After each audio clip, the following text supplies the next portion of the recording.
In this video, I'm going to share with you the top 6 regrets people have after Amazon interviews. Reason number 1 would be that they expected the interview to be far more technical or far more behavioral, so they didn't get the balance between the technical and the behavioral parts of these interviews. And here, my advice would be to always expect both and not to over-rely on advice that you're being given. This is because it's very hard to predict an interviewer's preference, and on many occasions the interviewer will decide on the spot on the balance, whether it's going to be fully technical or fully behavioral, or a combination of both. Usually it's fair to say it's like 60-40 towards the behavioral side, right? The second thing I like to share with you here that candidates wish they'd done better in their Amazon interviews would be they wish they spotted leadership principles from the questions they're asked. Okay, so most of the time in Amazon interviews, the question gets asked relates to a leadership principle. Of course, except the introductory questions and do you have any questions for me, but most of the time they will link to a leadership principle, and people are having a hard time to spotting these leadership principles because most of the time they have not prepped to spot them. And one exercise you might consider here would be take some quizzes, or just try to investigate as much as possible, try to read a little bit between the lines of the question you're asked, as well as the leadership principles you're asked. And maybe last but not least, to also keep in mind that these questions, even though you read somewhere these are the possible questions for this leadership principle, it doesn't mean these are all. They will reframe, they will reward some of those questions, so they won't sound as intuitive as you might expect. So long story short, prepare to spot the principles. Accurately doing so will improve your chances to pass them. Advice number 3, your stories. Okay, so when it comes to the number of stories, some people report not having enough stories and therefore having to over-repeat those stories, and Amazon closely tracks this. If you follow your interviewer closely, you'll notice they will take a ton of notes of the stories you've told them, and they will confront those notes with other interviewers. Whereas if you spin your 3 best stories with 5 interviewers, you can imagine the outcome won't be the one you expect. Okay. The other thing related to stories is many people cannot remember key details, such as metrics, in projects that maybe happened a long time ago, or for stories you have not prepared in advance. And what happens, you can get in all sorts of shady scenarios here where they can question your lack of ownership in that specific project or achievement you're talking about. And last but not least, the stories many of you wished they've done better on clarity of thought, on presenting those stories with better clarity. Okay, and there's no magic formula here. You just have to practice a bit more and revise your stories a bit more. Right. Point number 4 here. Many candidates, or I should say a good number of candidates fail Amazon interviews, and they don't really understand why they failed them. Okay, and of course, if you don't prepare it, then chances are your expectations will be much lower, but still some people prepare them and don't pass them.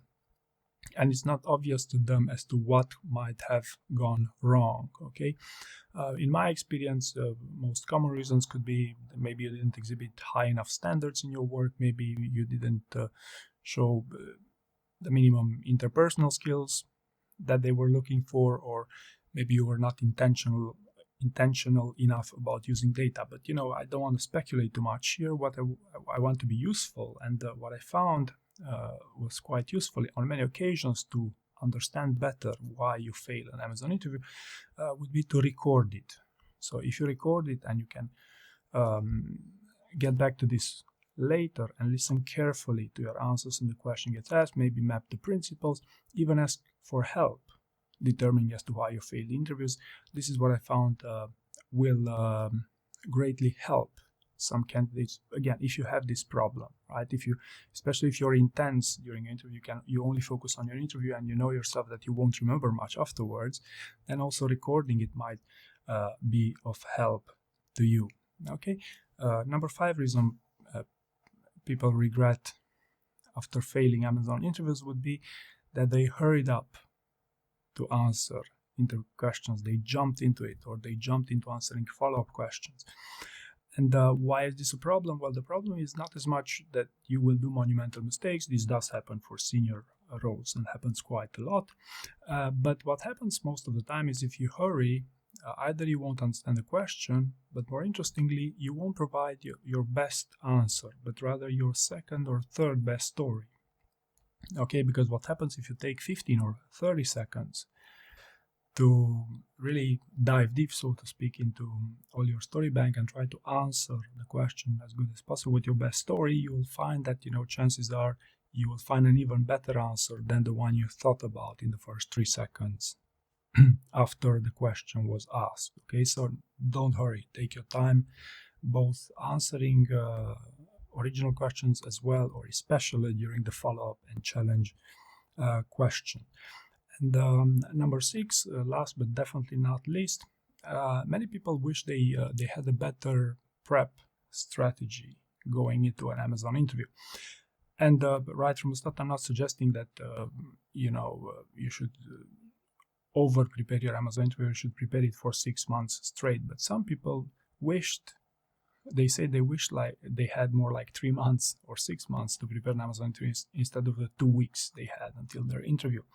So my point is that early on in the process of lining up an Amazon interview, you should decide on how much time or how many resources you would like to invest in this process, because I have more than a few occasions where people literally prepared it to fail it, so to speak, in the sense that they knew they won't be able to prepare professionally, a 3-month preparation within the 2 weeks they had, but they knew they could set some achievable goals. They knew they could reach a story bank. They knew they could take, a few coaching sessions here and there.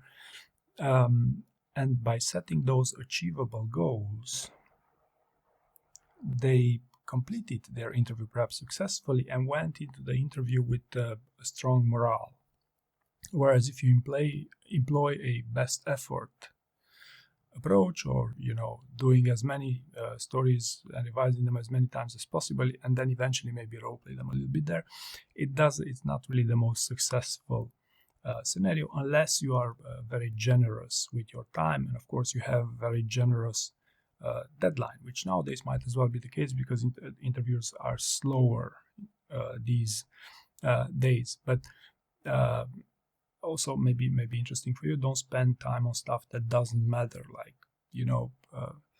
whipped candidates usually overdose on AI. Okay, so this is a big one where a lot of time is being wasted here. But long story short, think twice before preparing a Amazon interview, because the half prepped candidate is not too successful. So instead, you could set some achievable goals that will give you strength, will empower you to interview, and then see what gives. Right. So these were my top 6 regrets after a failed Amazon interview. I hope you found this useful, and thank you very much for watching.